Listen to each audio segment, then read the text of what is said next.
સદાનંદાંભોધિ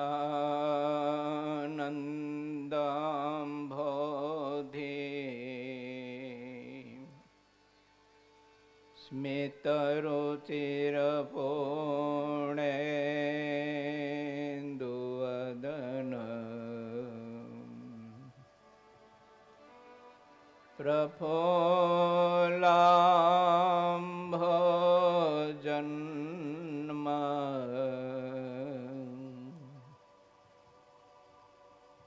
સદસદૃશશોભાક્ષિયુગલ કૃપા પારાવાર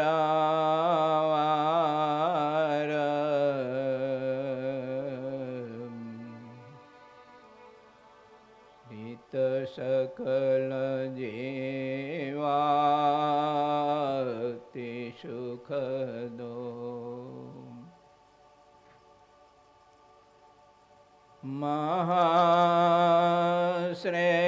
મહાશ્રેયો મૂર્તિ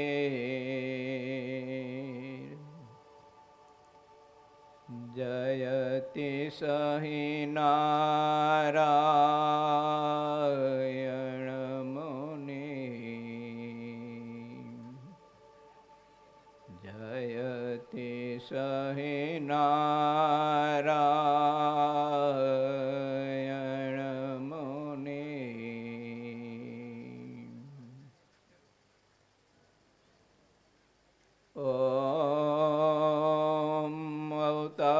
અવતારિણે શ્રી પૂર્ણ પુરુષોત્તમાય શ્રી સ્વામિનારાયણાય નમો નમઃ. ઓમ શ્રી કારણ કારણાય શ્રી હરિ કૃષ્ણ મહારાજાય મહાતપસ્વીને શ્રી નીલકંઠ વર્ણેન્દ્ર મહારાજાય સુખધામાય શ્રી ઘનશ્યામ મહારાજાય શ્રી આનંદ સાગરાય શ્રી સહજાનંદ સ્વામીને નમો નમઃ.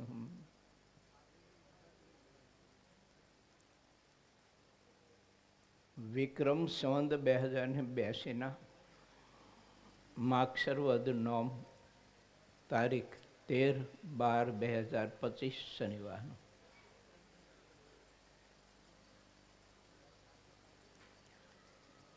મહામંત્ર પ્રાગટ્ય મહોત્સવ શ્રી સહજાનંદ સંસ્કારધામ મહામંત્ર પીઠ આયોજિત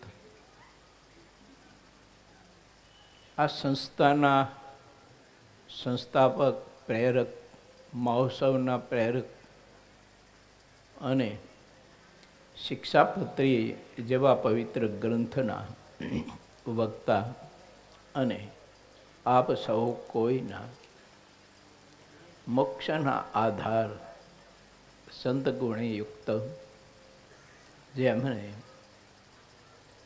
જોગી સ્વામી જેવા મહાપુરુષ એના પડખારીની સેવા હોય ને એમાં દૈવત કંઈક જુદું હોય એવા પરમ પૂજ્ય શાસ્ત્રી સ્વામી શ્રી બાલકૃષ્ણદાસજી સ્વામી, સ્વામીના મંડળમાં પરમ પૂજ્ય જ્ઞાન સ્વામી વગેરે વગેરે પરમહંસો, સભા સંચાલક શાસ્ત્રી સ્વામી શ્રી કૃષ્ણ વલ્લભદાસજી સ્વામી, રણજીતગઢથી પધારેલા પરમ પૂજ્ય મહાતપોનિષ્ઠ એવા ભક્તિ હરિદાસજી સ્વામી, સરદારથી બગજરાથી પધારેલા મહારાજના અતિશય પવિત્ર પરમહંસો, સમગ્ર યજમાનશ્રીઓ, નાના મોટા બધા સમગ્ર ભક્તજનોને ભાવથી મારા જય સ્વામિનારાયણ. વાલા ભક્તો, બહુ અદ્ભુત કથા, પારદર્શક કથા ચાલી રહી છે. અંદર અને બહારની સૃષ્ટિ કેવી છે અને કેવી હોવી જોઈએ, અને જેની આપણે આરાધના કરીએ છીએ, જેની આપણે ભક્તિ કરીએ છીએ, એ અંદરની ને બહારની સૃષ્ટિ આપણા માટે કેવી ઈચ્છે છે. બહુ અદ્ભુત કથા છે. શિક્ષાપત્રી એટલે એક વશીલકરણીય ઔષધિ છે. શિક્ષાપત્રી એટલે ચિંતામણી અને અમરફળ કરતાં પણ વિશેષ આપણે કહી શકાય. બીજો ઉપમા દેવા માટે કોઈ ના હોય એટલે આપણે ચિંતામણીની ઉપમા દઈએ, કલ્પવૃક્ષની ઉપમા દઈએ, અમરફળની ઉપમા આપણે દઈએ. બીજો કોઈ આધાર આ લોકમાં ના હોય એટલે આપણે આપીએ. હકીકતમાં એ બધી સંપત્તિ આ બ્રહ્માંડની માણસને વિકારવાન કરે. ચિંતામણી પ્રાપ્ત થઈ હોય, કલ્પવૃક્ષ આપણને મળ્યું હોય, અમરફળ મળ્યું હોય, તો આપણને માયિક બધી સમૃદ્ધિ સંપત્તિ આ લોકની આપે, કે જેને ભગવાન સ્વામિનારાયણે અંત્યના 33માં ગોરધનભાઈના દ્રષ્ટાંતે કરીને વાત સમજાવી છે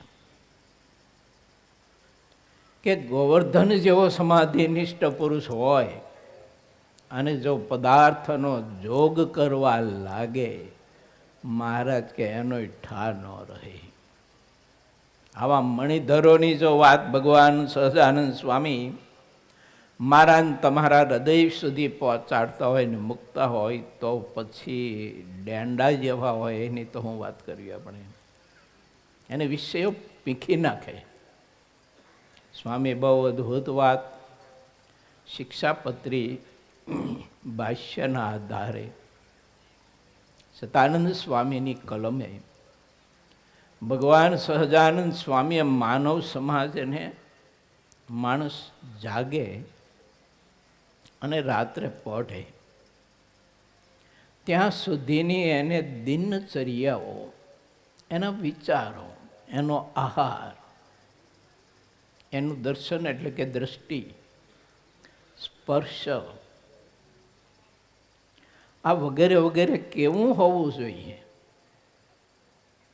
અને પ્રથમના 20માં મહારાજે કહ્યું કે અંતર્મુખ વૃત્તિ કરીને આત્મા પોતે પોતાને જોતો રહે કે મને કોણ મળ્યું છે, મને કેવો મંત્ર મળ્યો છે. પૂજ્ય સ્વામી હમણાં મંત્રના પ્રભાવની વાત થોડીક આપના હૃદય સુધી પહોંચાડી.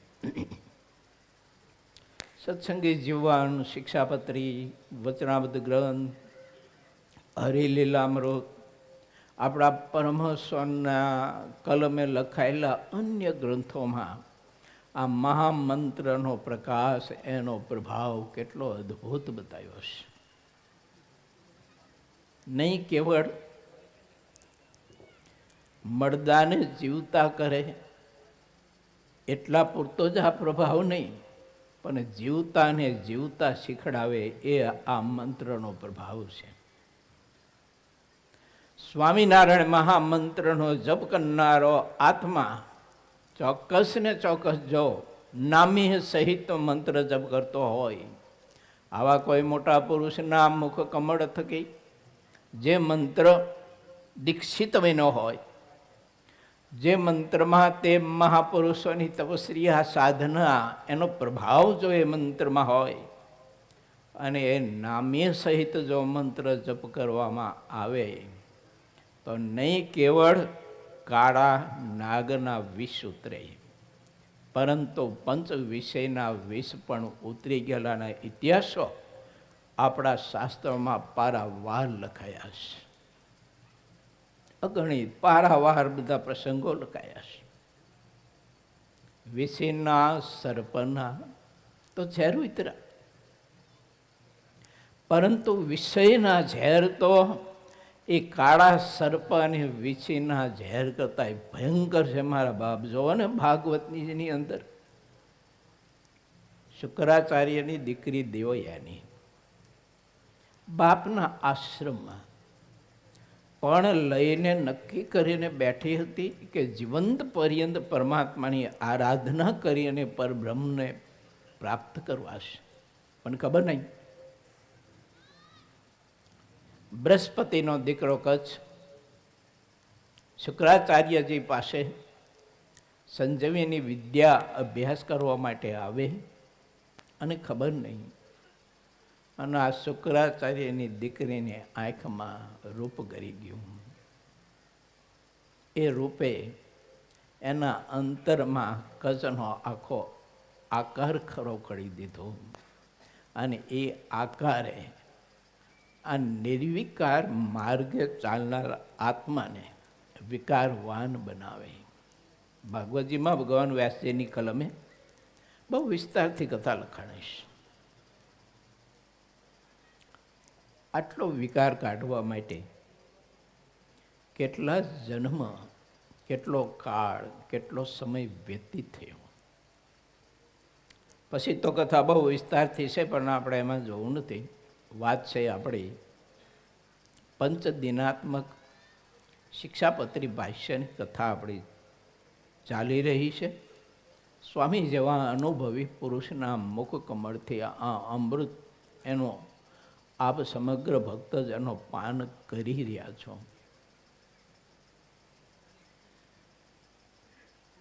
એનું અમલીકરણ આપણે કરીએ, વાંચીએ છીએ, સાંભળીએ છીએ. ઘણા લોકો કહેતા હોય કે અમે શિક્ષાપત્રીને માનીએ, સારી રીતે અમે શિક્ષાપત્રીને માનીએ,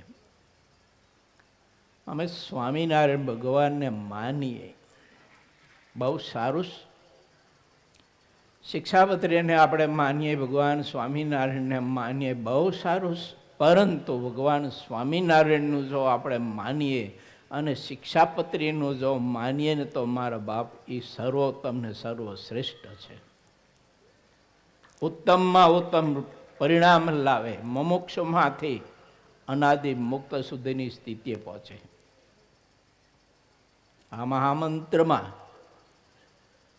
અને ભગવાન શ્રી હરિનો આ વાણી સ્વરૂપ બંને, શિક્ષાપત્રી અને વચનામૃત ગ્રંથ, એમ મહારાજનું વાણી સ્વરૂપ છે. એનો સમાગમ, એનો સત્સંગ કરવાથી ભગવાન શ્રી હરિએ કાર્યણીના 12મા વચનામૃતમાં બતાવ્યું છે. પ્રીતિએ સહિત ને શ્રદ્ધાએ સહિત ભગવત જો આવી વાત સાંભળે અને એનાથી જેવું મન એનું નિર્વિષય થતું હોય, નિર્વિકાર થતું હોય, એવું કદાચ મહારાજ કે બીજા કોઈ સાધને કરીને થતું હોય કે ના થતું હોય. હવે મહારાજે આપણે અદ્ભુત વાત બતાવી છે. તમે બધા ભક્તો ખૂબ ભાગ્યશાળી છો કે જોગી સ્વામી જેવા મહારાજના મહામુક્ત પુરુષ, એનો તમને આ સંતો છે ને એ રૂપી પ્રસાદ પ્રાપ્ત થયો છે. આ કળિયુગમાં બધું જ મળે. ટૂંકી આયુષ લઈને આવેલો માનવ સમાજ આ ધરતી ઉપર કેટલું જીવવાનું. ચાહે એટલા આપણે વલખા કરીએ ને ભગવાન સ્વામિનારાયણનો તો મત મહારાજનો કે આવા પરમહંસનો સંગ મૂકી નહીં, પરમાત્માની મૂર્તિનો સંગ મૂકી નહીં, એનું ધ્યાન મૂકી નહીં, સ્વામિનારાયણ મહામંત્રનો જાપ મૂકીને બીજો બકવાદ કરવો, એ તો ભગવાન શ્રી એમ કહે છે કે આકાશને લાંબી જીભ કરી અને 100 વર્ષ સુધી ચાટે ને તોય ખારો ખાટો અવાજ ન આવે. એને વિષય એટલે વિષય. અને વિશ્વંભર એટલે વિશ્વંભર, સંપૂર્ણ સુખ એમાં રહેલું છે. જે સ્વામી જે વિચારો દર્શાવતા હતા, શિક્ષાપત્રીના માધ્યમે એ બધી જ ખામી મારામાં કે તમારામાં હોવાનું કારણ જે સ્વરૂપ આપણને મળ્યું છે એનો યથાર્થ નિશ્ચય નથી. નિશ્ચયમાં ખામી છે, ઉપાસનામાં ખામી છે, મહાત્મય સમજવામાં ખામી છે. યથાર્થ જો નિશ્ચય ભગવાન પુરુષોત્તમ નારાયણનો જો હોય ને તો ભગવાન સ્વામિનારાયણે પ્રથમ પ્રકરણના 15માં વચનામૃતમાં બતાવ્યું છે. મહારાજ કહે છે, જેના હૃદયમાં ભગવાનની મૂર્તિ અખંડ હોય, જેના હૃદયમાં ભક્તિ હોય, એને અખંડ એવી વૃત્તિ રહે કે ભગવાન અને સંત કહે તેમ જ મારે કરવું છે. બોલ્યે પણ એવું ન ભાખે કે આ વચન મારાથી મનાય છે કે આ વચન નહીં મનાય. મહાપુરુષો, સ્વામી દાખલો આપ્યો ને ચંદુભાઈનો. જોગી સ્વામીએ જ્યારે વાત કરી એનો સ્વીકાર, તરત અમલીકરણ, એનો અમલીકરણ તો કરવું, પણ દીર્ઘ અને ચિરંજીવી. ઘણી વાર એવું થાય કે અમલીકરણ હોય પણ પાછું આયુષ ટૂંકી હોય. એમ અમે ગામડે ફરતા ને સંતો, હું ગામડે ફરતો પહેલાં, તો એક જણાને ચા નહીં પીવાનું નિયમ આપ્યો, બંધ કરાયો. પછી બીજા કોઈ આવ્યા હશે તો એ ચા બનાવ્યો. પછી બધા બેઠા હતા તો કે હું તો ચા નહીં પીવું. કેમ? તો કે રામસ્વામી આવ્યા હતા અને મને નિયમ દીધું ચા બંધ કરાયો છે, તો તું નહીં પીતો, અમે નહીં પી. કે આ બેઠા, તારો ગુરુ ન પીવે તો તને દોષ લાગવાનો મોટો. તો ઓલા ચાલુ કરી દીધું. બોલો, હા, આયુષ ટૂંકી હોય એની, એને દીર્ઘ આયુષ, ચિરંજીવી પણ એ મારા તમારા નિયમમાં, નિશ્ચયમાં, સમજણમાં, સંત મહાત્મયમાં, ભક્ત મહાત્મયમાં, સત્સંગ મહાત્મયમાં હોવું જરૂરી છે. ગમે તેવા ભૂંડા દેશકાળ આવે, ગમે તેવી વિપરીત પરિસ્થિતિ આવે, ગમે તેવા સંઘર્ષ હોય, પણ પોતાના ઈષ્ટદેવની મરજી, એની આજ્ઞા, એમાંથી બહારો ન જાય. પ્રથમનું 14મું. મહારાજ કે ગ્રસ્તને ગમે તેવું દુઃખ હોય ને ગમે તેવી વિપત્તિ હોય તો પણ ધર્મમાંથી અને સંતની સેવામાંથી મહારાજ કે રંજ માત્ર ચલિત ન થાય. પરિસ્થિતિ વિના તો જીવન છે જ નહીં. માણસનું જીવન આપણા બધાયનું ગમે તે હોય પણ પરિસ્થિતિ તો પ્રત્યેકના જીવનમાં હોવાની જ. દિવસ ઉગ્યો તો દિવસ આથમવાનો, સુખ આવ્યું તો એક વખત જવાનું, દુઃખ આવ્યું તો એક વખત જવાનું. પરંતુ નિશ્ચય, મહાત્મય, ઉપાસના મારી તમારી પર્વત પ્રાય અને અચળ હોવી જોઈએ. ચાહે એટલું વાવાઝોડું ફૂંકાતું હોય ને, મોટા મોટા વૃક્ષ હોય ને તો 1000 ડોલે હલે, એની શાખાઓ બધી હલે, પરંતુ પર્વત થોડોક હલે, એ તો અચળ હોય. મહારાજ કે ગમે તેવું દુઃખ આવી પડે તો પણ ધર્મમાંથી અને ભગવાનના સંતની સેવામાંથી રંચ માત્ર ભગવાનનો ભક્ત પાછળ ન પડે. સેવા કઈ? એના ધોતિયા ધોવા, જાગ્યામાં લીપણ કરવું, એના વાસણમાં જવા, એને તો પરિચર્યા કહેવાય. એ જરૂરી છે પરિચર્યા. મહારાજે ઓકા ખાચરના દ્રષ્ટાંતે મધ્યના 25માં કારણ શરીરમાં રહેલા જે વિકારો એને નષ્ટ કરવાના સંદર્ભે આ રસ્તો બતાવ્યો છે મહારાજે, કે મોટા પુરુષની સેવા કરવાનું વ્યસન ઓકા ખાચરની જેમ થઈ જાય તો મહારાજ કે ગમે તેવી મલિન વાસના હોય ને તો પણ નષ્ટ થઈ જાય ને આત્મા શુદ્ધ થઈ જાય. એ રસ્તો તો બતાવ્યો છે મહારાજે. પણ સેવા, સંતના વચને, ઉપાસના, સંતના વચને મહારાજના સ્વરૂપની નિષ્ઠા, આશ્રય, મહાત્મય એવું દૃઢ થાય, એવું પક્વ થાય.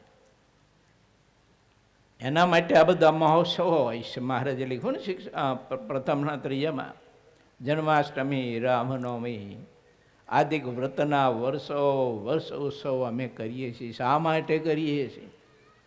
મહારાજે બતાવ્યું છે એટલા માટે કરીએ છીએ, દૃઢતા કરાવવા.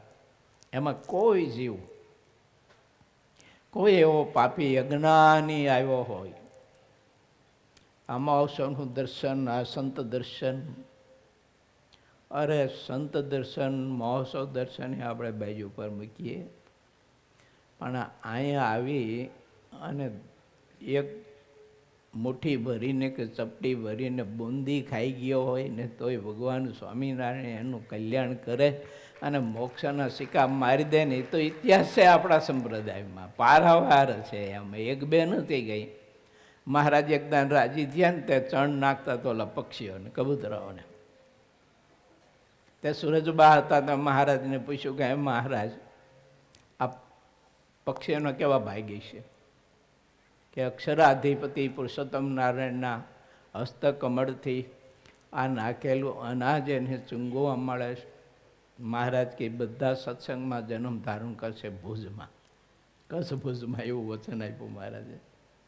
પછી મહારાજ એવું ગયું, મહારાજ કે અમારા હાથનું તો ચણ કેટલાક પક્ષીઓ બિચારા ખાઈ શકશે, માટે સુરજબા તમે છે ને આજથી અનાજ નાખજો ને તમારા હાથનું ખાઈને એને પણ મહારાજ કે અમે સત્સંગમાં જન્મ આપશું. એને કંઈક કાચબ જો રહે ને, મહારાજનો જો મત છે ભક્તો, તમે તો જાણો જ છો, કારણ કે પૂજ્ય સ્વામી તો વચનાવતના બહુ જ અભ્યાસી ને બહુ જ ઊંડું જ્ઞાન છે. મને તો એટલું બધું કંઈ નથી, પણ 45મો મધ્યનું એવું કહે છે કે અયોધ્યાવાસી પરમહંસ, પાળા, બાયો, ભાઈઓ, તમે બધા જ મહારાજ કે મારા છો. એક તલ માત્ર પણ મહારાજ કે તમારામાં કોઈનામાં કસર નથી રહેવા દેવી. તમે મારા છો.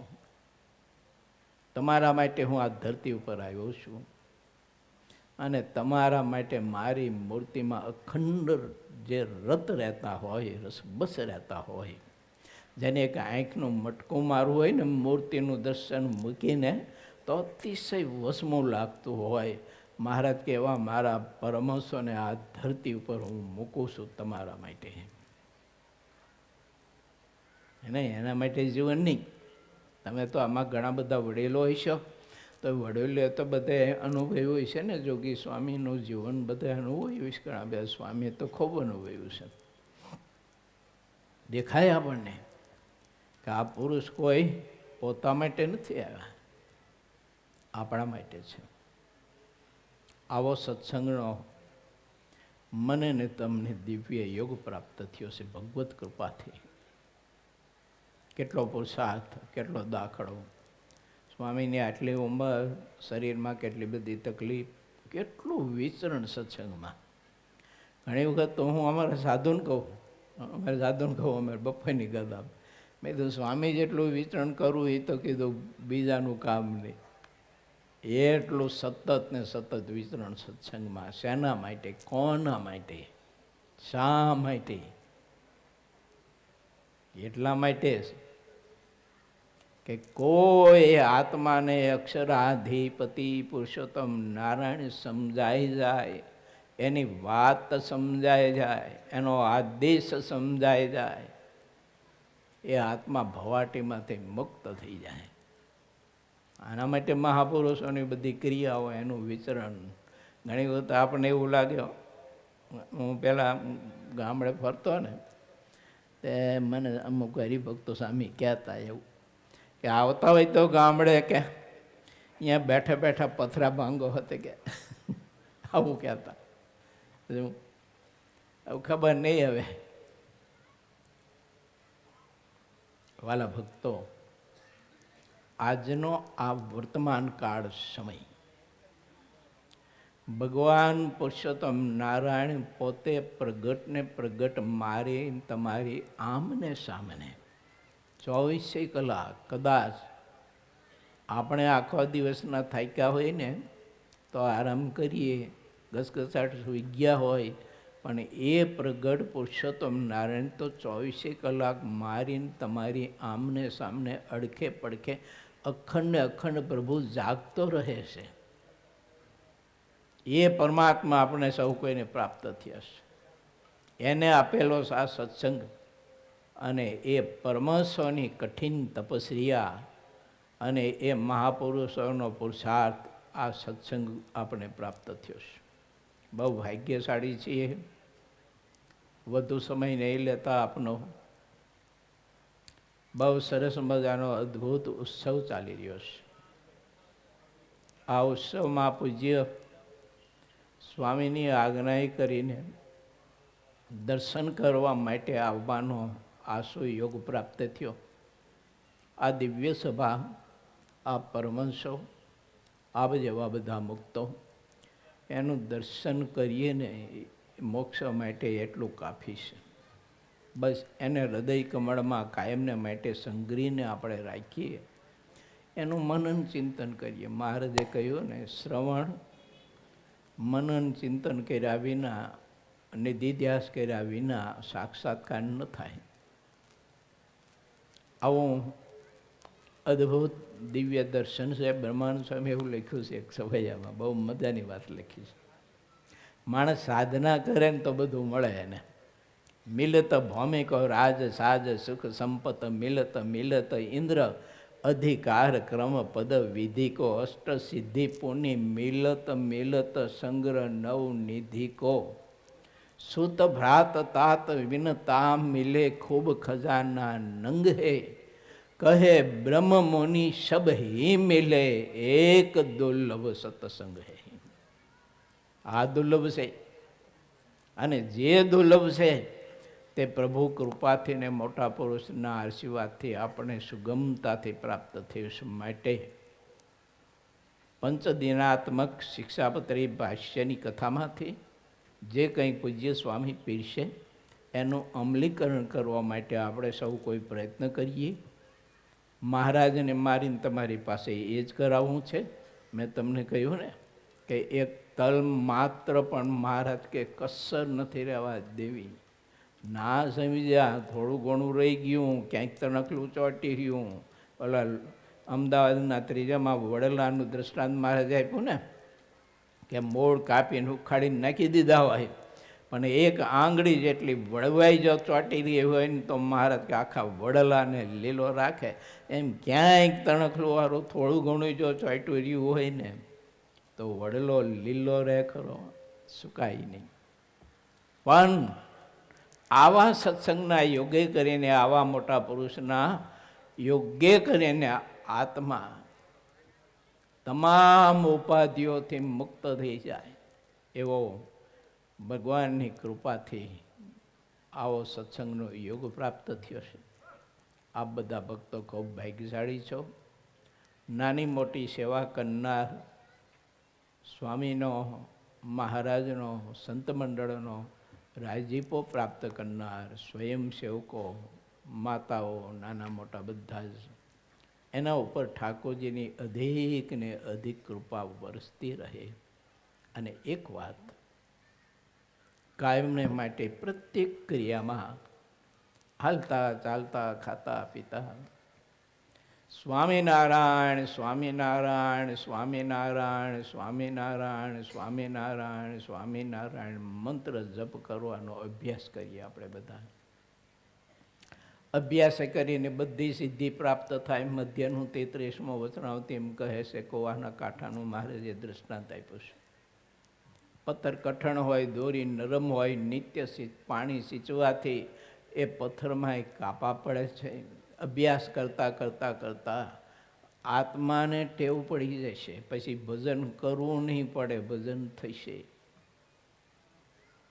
અને ભજન થાય ત્યારે સમજવાનું કે આપણે સાચી સિદ્ધિ સત્સંગમાં પ્રાપ્ત થઈ. કરવું પડે ત્યાં સુધી, હજી પુરુષાર્થ કરવો પડે ત્યાં સુધી હજી પ્રીતિમાં ખામી છે. આના સંદર્ભે ઘણા બધા મહાપુરુષોના ઇતિહાસો છે. આપણા પરમહંસોએ કહ્યું છે, અખંડ ભગવાનના જપ કરતા રહો, ભજન કરતા રહો, સેવા પરિચર્યા બીજું ત્રીજું કરતા હાલતા ચાલતા. હું ઘણીવાર લોકોને કહું કે ક્યાંક જતા હોય, કલાક 2 કલાકનો રસ્તો હોય, બસમાં જતા હોય, ટ્રેનમાં જતા હોય, પ્લેનમાં જતા હોય, સાયકલ લઈને જતા હોય, મોટરસાયકલ લઈને જતા હોય, હાલીને જતા હોય, કામ શું આપણે સ્વામિનારાયણ સ્વામિનારાયણ મહામંત્ર જપ કર્યા કરવાનો. આ જપ કરવાની સિદ્ધિ આ તમારી સામે બેઠા ને એ પરમહંસ મૂર્તિ મંત્ર છે. આ મંત્ર આત્માને ક્યાંથી ક્યાં સુધી ઊંચાઈએ પહોંચાડે ને કેવી ગતિએ પહોંચાડે છે. માટે વાલા ભક્તો, અહીં મંદિરમાં બિરાજતા ઘનશ્યામ મહારાજના ચરણમાં અને પૂજ્ય સ્વામી અને સમગ્ર પરમહંસોના ચરણમાં આપ બધા વતી એવી પ્રાર્થના કરું કે આપ બધા ઉપર એવી કૃપા કરે કે પ્રત્યેક ક્રિયામાં મંત્ર જપ કરવા માટેનો અભ્યાસ કરવા માટેની શ્રદ્ધા સર્વોત્કૃષ્ટ બને. ગીતાજીનો સિદ્ધાંત છે, શ્રદ્ધાવાન લપતે જ્ઞાનમ તત્પરમ સમજિતેન્દ્રિય. શ્રદ્ધાવાળો પુરુષ બધું સિદ્ધ કરી શકે. અને આ સિદ્ધિ મારા તમારા જીવનમાં એ સર્વોત્તમ અને સર્વશ્રેષ્ઠ અને મધ્યના 25-45માં મહારાજ જે આપણને જેવા કરવા માગે છે ને એ આ સિદ્ધિ આપણને એવી સિદ્ધિ અપાવે. આવું સામર્થ્ય આ મહામંત્રમાં છે. ભગવાન સ્વામિનારાયણની કૃપાએ કરીને આપણને સહુ કોઈને આવા પરમહંસોની દયા, પ્રેમ, કરુણા, સ્નેહ, કૃપા અને આવો આપણને બધો યોગ મળ્યો છે. માટે આ માર્ગમાં આપણી શ્રદ્ધા દિન પ્રતિદિન વૃદ્ધિ પામે એવો આપણે પ્રયાસ કરીએ. મહારાજ અને આ બધા પરમહંસો એવી કૃપા કરે, રાજીપો વરસાવે. એની સાથે પૂજ્ય સ્વામીએ જેમ વાત કરી તેમ તારીખ 1 થી 8 જાન્યુઆરી શ્રી સ્વામિનારાયણ સંસ્કારધામ ગુરુકુલ ધાંગધ્રાની સ્થાપના કરી અને 25 વર્ષ પૂરા થતા હોવાથી જનમંગલ મહોત્સવનું આયોજન કરવામાં આવ્યું છે. ત્યાં ઘનશ્યામ મહારાજની પ્રતિષ્ઠા કરી અને 10 વર્ષ પૂરા થાય છે. 14 વર્ષથી અખંડ યજ્ઞ ચાલે છે. 3 સાડા 3 કલાક સવારે થાય, 3 સાડા 3 કલાક બપોર પછી યજ્ઞ થાય. એને 15 વર્ષ પૂરા થવા આવે છે.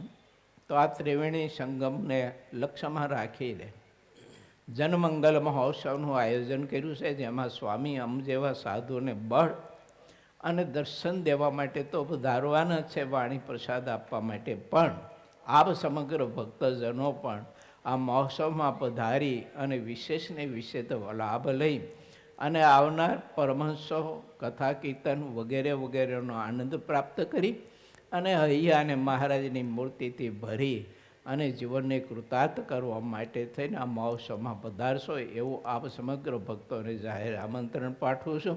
એ સાથે ભાવથી આપ સમગ્ર ભક્તજનોને જય સ્વામિનારાયણ.